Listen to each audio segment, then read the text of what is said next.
نیچے دوسروں سے. مرید کاٹ نہیں ہوتا ایک دکان کے نیچے دوسرے سے ہی. مرید غلام ہوتا ہے, غلام ایک کو در ہوتا ہے, دوسرا در نہیں دیکھتا.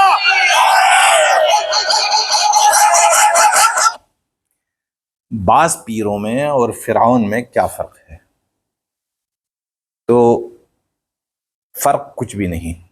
فرعون کا کیا جرم تھا جس کی وجہ سے فرعون کو اللہ تعالیٰ نے اپنا دشمن بنایا اور دنیا میں بھی غرق کر دیا پوری قوم کے ساتھ, اور آخرت میں بھی ہمیشہ ہمیشہ کے لیے اسے عذاب ہوگا. کیا جرم تھا اس کا, کیا قصور تھا؟ اس کا بھی یہی قصور تھا کہ اس نے اللہ کے بندوں کو غلام سمجھا تھا اور غلام بنایا تھا. اور میں مزید نہیں جاؤں گا, لیکن جب موسیٰ علیہ السلام واپس آئے مفروری ختم کر کے, اور اللہ نے نبوت عطا فرمائی اور فرمایا کہ جا اب فرعون کو میرا پیغام پہنچا دے کہ مزید انہیں غلام مت بنا دے, تو فرعون نے اپنے احسانات یاد دلائے اور موسیٰ علیہ السلام نے سب کچھ تسلیم کیا اور فرمایا کہ ہاں تیرے تو میرے اوپر احسانات ہیں, لیکن تو نہیں دیکھتا کہ تو نے کیا کیا تھا. وَتِلْكَ نِعْمَةٌ تَمُنُّهَا عَلَيَّ أَنْ عَبَّدْتَ بَنِي إِسْرَائِيل. میرے اوپر تو احسانات جتا رہا ہے, لیکن میری پوری قوم کو, بنی اسرائیل کو تو نے غلام بنایا تھا. یہی جرم تھا اس کا. حالانکہ ایک طرف اس نے کتنا بڑا کام کیا تھا کہ اللہ تعالیٰ کے ایک نبی کو, ایک محبوب کو اپنے گھر میں پالا, لیکن دوسری طرف جب قوم کو غلام بنایا تو اللہ نے اس کی نیکی کو نہیں دیکھا اور تباہ و برباد کر دیا. تو جرم کیا تھا فرعون کا؟ اللہ کے بندوں کو غلام بنا دینا. اللہ کے بندے کیا ہوتے ہیں, یعنی جسے ہم انسان کہتے ہیں, تو ہر انسان اللہ تعالیٰ کا محبوب ہے. اللہ تعالیٰ ہر انسان سے محبت کرتا ہے, بھلے وہ مسلمان ہو یا غیر مسلم ہو. جب کوئی بندہ اللہ تعالیٰ کے محبوب کو غلام سمجھ کے غلام بنا دیتا ہے تو اس کے خلاف کیا ہوتا ہے؟ اللہ تعالیٰ کا انتقامی نظام حرکت میں آتا ہے. پھر اسے اللہ تعالیٰ دنیا میں بھی رسوا کر دیتے ہیں اور آخرت میں بھی ہمیشہ کے لیے عذاب دیا کرتے ہیں. تو یہ جو پیر صاحب ہیں, سب کی بات نہیں کرتا, بعض پیروں میں اللہ والے بھی بہت ہیں, لیکن ایسے پیر جو خود کہتے ہیں کہ بھائی مرید کوئی مریض نہیں ہوتا, کوئی گاہک نہیں ہوتا, یہ تو غلام ہوتا. بھائی تم کون ہو کہ اللہ کے بندوں کو غلام بنا دیتے ہو؟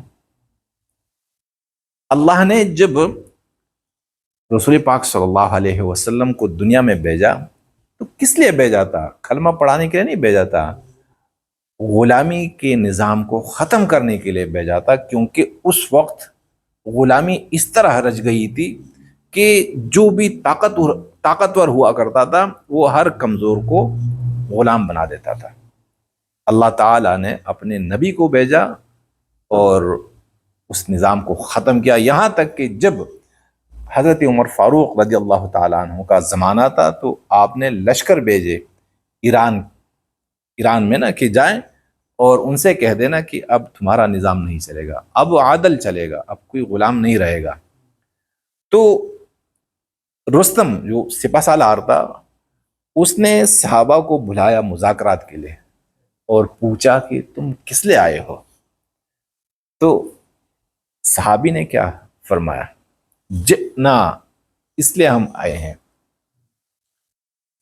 لنخرج العباد من عبادت العباد, کہ ہم نکالیں اللہ کے بندوں کو بندوں کی غلامی سے.